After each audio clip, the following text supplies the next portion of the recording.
Right. So, it's Black Christmas. Black Christmas. The original 1974 one, not the 2006 remake. Right, so Black Christmas came before anything, really. Yeah, it's essentially the first ever slasher movie, really, because there was Psycho, and then there's this in 1974. Yeah, because lots of people credit Psycho as being one of the first slasher films, but then they sort of skipped from that and they go straight to Halloween. Yeah. Black Christmas seems to be glossed over quite. It seems to be sort of ignored quite a bit because essentially, I'm not really sure why. Well, having now seen it, yeah, I can understand the complexity of why it's ignored because it did literally everything that every other slasher film since then has ever done, and not just slasher films. You pointed out before there were elements of Alien. There's kind of a bit of an Alien vibe to it, where people are getting pulled into ceiling hatches and whatnot, and chasing after cats in the dark and all that kind of stuff. But yeah, I mean, Black Christmas pretty much invented that genre, but no one ever mentions it. No, ever. Which is something that really annoys me now because I mean, once you've seen it, hang on a second. Having now seen it and having seen Halloween, better than anything else as well. Arguably, I mean, I love Halloween. Don't get me wrong, and I'm a massive John Carpenter fan. But I think it's played in a much more serious way than Halloween was. I felt. I'm not saying Halloween was in any way light-hearted in the same way that Scream is light-hearted. No. But it was approached in the way you would approach a traditional slasher film these days. I mean, you've got your iconic killer. Yeah. Let's be honest. It's the first film that did the iconic shape. It was the gimmick, mask and a gimmick. It was the gimmick. It was the gimmick that Halloween started. Every other slasher since Halloween has had some sort of iconic gimmick. Yeah, the hockey mask or whatever. Black Christmas doesn't have any. It doesn't have a gimmick. It plays it much more. It plays it much more psychological than anything else. It feels more like a proper thriller. Without what we perceive now to be the traditional tropes that hang around a slasher film. And I love the idea again that it's reflected in Halloween is that concept that you've got a killer with no motive, which is always way scarier, way scarier. And we can't really emphasize enough how monumentally scary this killer is. I'd arguably say that he's possibly the scariest psycho I've ever come across in a film. I mean, all the other slashers have, like we say, a gimmick. This guy has no gimmick, no motive. Possibly the phone calls. Well, okay. He does do the phone calling thing. And you will never hear. But he doesn't do creepy phone calls like that. He doesn't do it to taunt people, though. Or he doesn't. He does it to sort of. Yeah, it's not in that Scream aesthetic way. No, he doesn't call up saying, "Haha, I'm behind you." No, he doesn't do that. He just calls up and makes you shit your pants. Basically. Pretty much, yeah. He is makes you cry for 10 minutes over the phone. I know.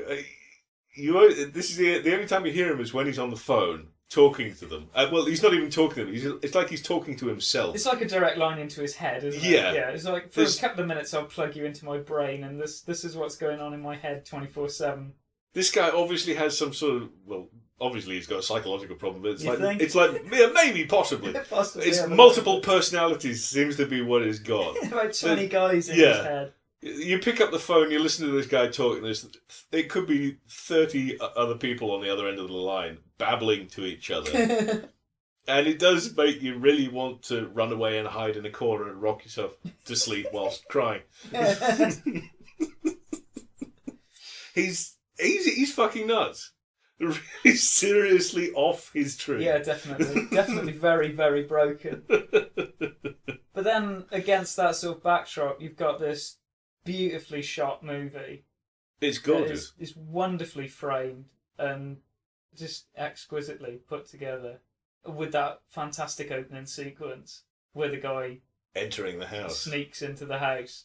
That's done so well. As you mentioned, as you said to me before, it has to be pointed out that this was done in the 1970s, where well before handheld cameras. But they didn't have all the camera technology they do now. No.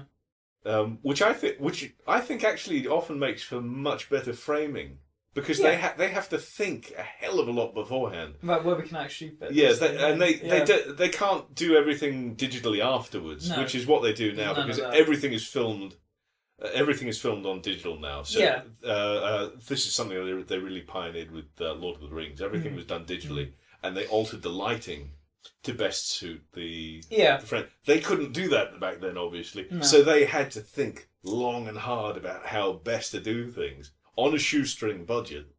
It's a wonderfully dark film. I don't just mean like in its psychology either. I think the lighting scheme as well is wonderfully black. Excellent use of shadow. There's a lot of black in it. Excellent use of shadow, especially when it comes to the killer. Yeah. You never see the killer. No. Apart from his hand and that one eye. Deranged eye peeking out from behind the door, whilst someone is muttering Agnes. Agnes?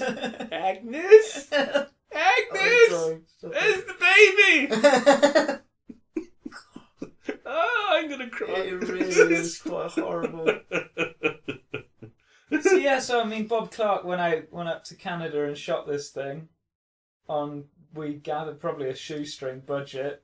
Which always makes it the best horror film. The best horror films are the ones... created the rule book for slasher films, and then everyone went and didn't really do it the same way again. With the knowledge we have now, the Scream-esque knowledge we have now, I mean, Scream runs through all the tropes and stuff, and they have become... You know what the tropes are when it comes to slasher films. And then you look at this thing, and they're all there, but they're not done in the tongue-in-cheek way they are done now, because that was the original. Yeah, everything we treat now as commonplace was done in this film. And done really well. I think because as you say, I think it's because they take it seriously. Yeah, it hasn't become a parody of itself yet. I don't think it was. Kind of aware of the fact that they knew that they were making something totally different. They didn't overdo things. That's what I mean. No. There's next to no blood. No. There is next to no blood because it's not needed. No, the horror doesn't come from the violence itself. The horror comes from the concept of the whole thing. The whole idea that essentially the spider moves into this house and just starts preying on everybody. I mean, it is a monster film in some ways, because you do have this unseen force just killing people left, right, and centre. It's just gradually picking people off, and that setting it at Christmas and everything gives it that wonderful excuse for people to be coming and going all the time, and nobody really picks up on what's going on the scale of what's going on. I mean, even I'm going to spoil it. Spoiler. Spoiler alert. Even at the end of the film, the exact body count isn't known by the participants of the story. As far as they're concerned, only one or two people have... Well, actually, no, it'll be two people. Only two people have been killed. Yeah. To their knowledge. Because even though they're still looking for Claire, isn't it? That they still... If you listen carefully to the conversations that are going on downstairs at the end scene, you can hear them asking if she's still missing and there's a chance of them finding her alive and all this stuff. And they have no concept of the scale of what's happened. Just the entire... And it just makes it so frightening. For people that haven't seen it, it's set in a sorority house. Somewhere it's got that kind of... Somewhere in northern America. Yeah, very northern America. It's got that sort of New England old architecture. It does feel... I mean, when I first saw the house, I thought... Oh, that could be on any UK street, really. Yeah. It's very New England. Very much so. So it's set in a sorority house with a whole swathe of degenerates, basically. One of whom's wonderfully played by Margot Kidder, off of the Superman films. It played Lois Lane in the original Superman films, yeah. But she shines in this, I think. Yeah. Somebody's taken the shackles off, wound her up and let her go. It's basically it. She plays this boozed up, alcoholic, foul-mouthed, somehow lovable character. You don't want her to die, but you know she's going to. You know she's gonna. She's going because she's highly immoral, and there's no way that you can survive a slasher movie with this kind of. There's got to be a stronger word than immoral. She's far too Margot Kidder. Just think of that Family Guy episode where they mention. Is it Family Guy? Somebody says that they've got that deranged Margot Kidder in a bush. I think it's Veronica Mars, actually, if someone says that she use it as a term for somebody who's nuts, and I just think that's great. Doing a Margot Kidder. Yeah.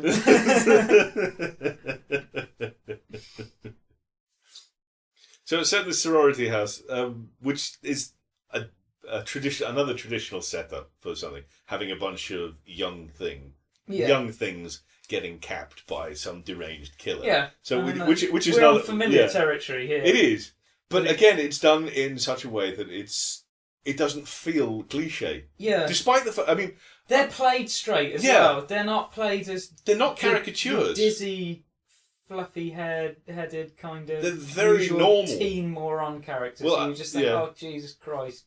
If the killer doesn't kill him, I'm gonna in the next 5 minutes. There's none of that. They're all given quite adult kind of roles and intelligent, well-written dialogue. Well, we're saying that from a 21st century standpoint. They might be complete sluts by 1970s. Well, yeah, but I mean, but at the same time, they don't. None of them do or say anything particularly dizzy. Margot. Well, she's drunk. I mean, she's got that. She's just off her face the entire time, and I think there's that element to it. But you know what I mean? There's a kind of intellectualism. Well, they're students levelled at these characters. They're students. They are there to study. They're academics. Yeah. They're not, like you say, the blonde bimbos of traditional. Well, I said traditional, of more commonplace of the later films that followed. Yeah, which is kind of strange, really. Well, they tend to. I mean, forget that. They do tend to focus on the sexuality to go to college. They do tend to focus on the sexuality of the students and stuff in more recent things. Yeah, there's not really any. And there's absolutely none of that. No. I mean, we know that one of them's got knocked up. Yeah. But that's about it. There's no sex in there whatsoever. No. Which I felt. So if you're hoping for lots of boobs and blood, you're going to be disappointed. Well, actually, I was quite relieved there wasn't any. I felt that the film benefited from the lack of that. I don't know whether it's just because we're so used to seeing that. I think it would have undermined it, definitely. Yeah. But yeah, I mean, that's what, from sort of Friday the 13th onwards, it became a lot about that. About the killer, really. Well, yeah, it came about shock more than anything, and it became about those sort of flea pit kind of movies. The gore really sort of started to come along with the likes of Saw and stuff. That when Saw came along, everything became about how gruesome we can make the death, how violent and imaginative can we make the death. Saw and Final Destination did that. Yeah. Whilst pretty much all Saw had a very good plot. The first Saw did, yeah, but then it all fell down into that torture porn stuff. And I mean, the first three kind of work quite well for me because there is a beginning, middle, and end, and there's an arc to the character. It does work as a trilogy. But then they made the fourth one, and they tried to strap it on and explain that that didn't really happen like that. He did have cancer, he didn't have cancer, and then he was doing it while this was happening and that was happening. I remember seeing the fourth one in the cinema and just thinking, what? They just became... I'm completely lost. They just became excuses so they could put more horrible deaths. That's it, yeah. And there's that's 20 of them now. I mean, that's what... right, okay, the main two problems with contemporary slasher films are the gore and the boobs. Yeah. That's basically... You remove those and you've got Black Christmas, which is a hell of a good film. Yeah, I'm glad you enjoyed it. I loved it. You would like it. Being a fan of the slasher. I'd honestly, I had never heard of it before you actually mentioned it. I mean, for me, it was always Halloween and Psycho, which were the forerunners. It's a friend of mine back in art college who said, "Have you seen it? It's the first ever slasher film. Watch it." I think the fact I was like, "This is brilliant." I think the fact that it's not recognised is absolutely criminal. Yeah, but if it was, we wouldn't be talking about it. So put it on the plinth. Yeah, so it does deserve to be on If you're a horror fan and you don't own it, something's wrong. Yeah. Especially as you could probably pick it up for about £5 English on Amazon. I may hit that later on. Tap that. To Amazon.